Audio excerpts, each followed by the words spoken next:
Okay, இந்த செஷன்ல நம்ம என்ன பார்க்க போறோம் அப்படின்னா, ESX வந்து டிஸ்கனெக்ட் ஆச்சுன்னா என்னென்ன பண்ணணும் அப்படின்னு சொல்லி பார்க்கலாம். ஸோ என்னோட ESX வந்து டிஸ்கனெக்ட் ஸ்டேட்ல இருக்குது. அப்படி டிஸ்கனெக்ட் ஸ்டேட்ல இருந்தா என்ன ஆகும், எதனால டிஸ்கனெக்ட் ஸ்டேட் போகுது, அது என்ன பண்ணா அந்த ஸ்டேட்ல இருந்து வெளியில கொண்டு வரலாம் அப்படின்னு சொல்லி நம்ம வந்து பார்க்கலாம். So you can see there is a 2 ESXi. ஒரு ESXi வந்து பாத்தீங்கன்னா VMs எல்லாம் ப்ராப்பரா ரன் ஆகிட்டு இருக்கு. இன்னொரு ESXi பாருங்க டிஸ்கனெக்ட் ஸ்டேட்ல இருக்கு. அப்ப இந்த டிஸ்கனெக்ட் ஸ்டேட்ல இருந்துச்சுன்னா என்ன ஆகும், இதுல இருக்க VMs எல்லாமே டிஸ்கனெக்ட் ஸ்டேட் போயிடும். ஓகேங்களா? இந்த VM ரைட் கிளிக் பண்ணீங்கன்னா எந்த ஒரு ஆப்ஷனும் உங்களுக்கு தெரியாது, எல்லாமே கிரேட் அவுட் ஆயிருக்கும், எதுவுமே பண்ண முடியாது டிஸ்கனெக்ட் ஸ்டேட்ல இருந்தா. But note this point, disconnect ஸ்டேட்ல இருந்தா VM வந்து பேக் எண்ட்ல ரன் ஆயிட்டு இருக்கும். There is no impact in VMs. Note this point. நிறைய பேர் என்ன நினைச்சிட்டு இருக்காங்க, இந்த டிஸ்கனெக்ட் ஸ்டேட்ல ESXi இருந்துச்சுன்னா VM டவுன் நினைச்சிட்டு இருக்காங்க. அப்சல்யூட்லி கிடையாது. ஒரு ESXi டிஸ்கனெக்ட் ஸ்டேட்ல இருந்துச்சு அப்படின்னா VM டிஸ்கனெக்ட் ஸ்டேட் தான் காமிக்கும். But however it is, we can able to access the VM in back end. அந்த VM நீங்க பேக் எண்ட்ல அக்சஸ் பண்ணிக்கலாம், சரிங்களா? But you cannot change any settings. நீங்க டிஸ்கனெக்ட் ஸ்டேட்ல இருக்கிறப்ப எந்த ஒரு சேஞ்சும் பண்ண முடியாது விர்ச்சுவல் மிஷின்ல.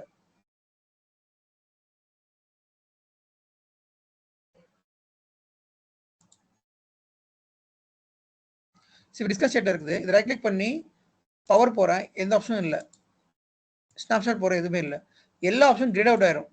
இதை பாரு, கன்சோல் கூட எடுக்க முடியாது. அப்ப ஒரு ESXi டிஸ்கனெக்ட் ஸ்டேட் போகுதுன்னா அதுக்கு என்ன ரீசன் அப்படின்னா,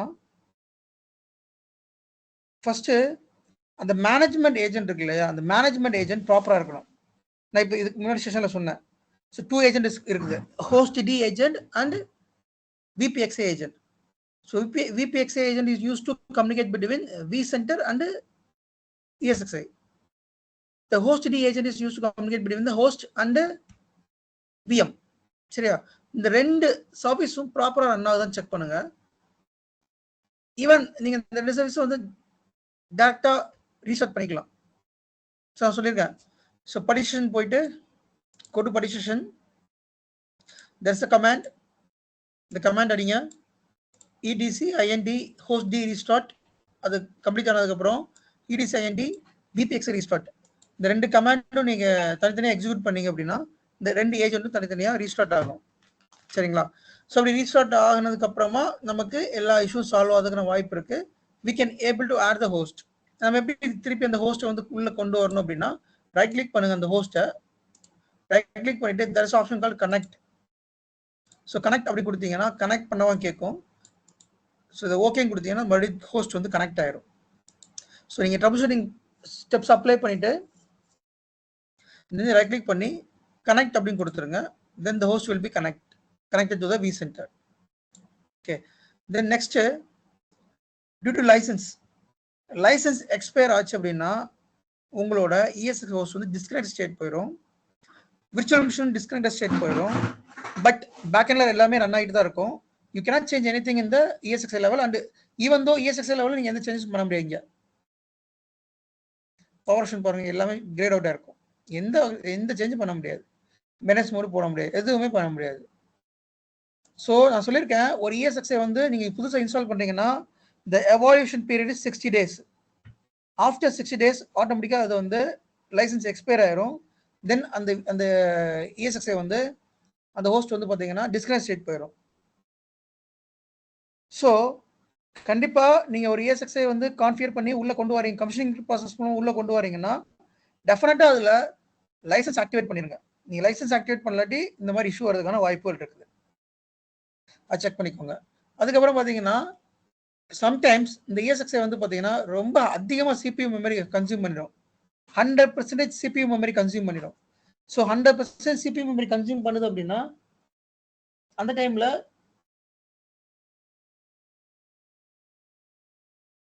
the host will be disconnected from the vCenter.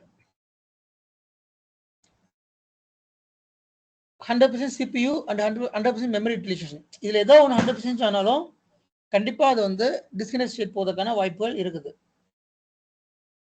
தென் அதுக்கப்புறம் பார்த்தீங்கன்னா நெட்வொர்க் அண்ட் ஸ்டோரேஜ். இப்போ லேட்டன்சின்னு சொல்லுவோம், நெட்வொர்க் லேட்டன்சி அண்ட் ஸ்டோரேஜ் லேட்டன்சின்னு சொல்லுவோம். லேட்டன்சி அப்படிங்கிறது என்னன்னா ஸ்லோவாக இருக்குது அப்படின்னு சொல்றது. ஸோ நெட்வொர்க் லெவல் அந்த இஎஸ்எக்ஸ் நெட்வொர்க் ரொம்ப ரொம்ப ஸ்லோவாக இருந்தாலோ அல்லது அந்த இஎஸ்எக்ஸில் கனெக்ட் ஆகிற ஸ்டோரேஜ் வந்து ரொம்ப ரொம்ப ஸ்லோவாக இருந்தாலோ இந்த மாதிரி டிஸ்கனெக்ட் ஸ்டேட் வந்து போவதற்கு வாய்ப்பு இருக்கு.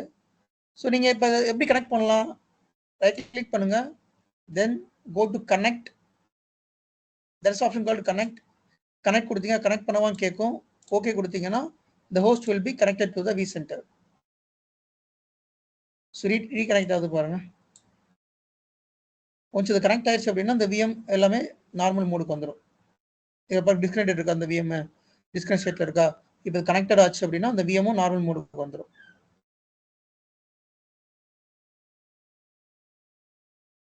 சரி இப்போ முடிஞ்சு ரீகனெக்ட் ஆயிடுச்சா, ஹோஸ்ட்டை ரெஃப்ரெஷ் பண்ணுவோம் பாருங்க.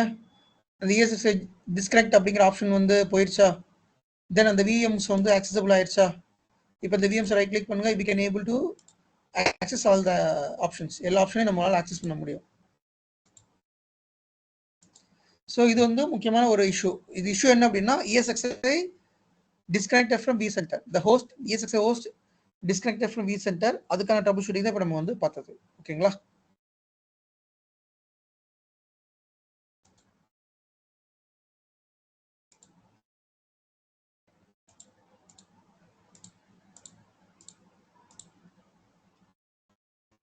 ஸோ நெக்ஸ்ட் போகலாம்.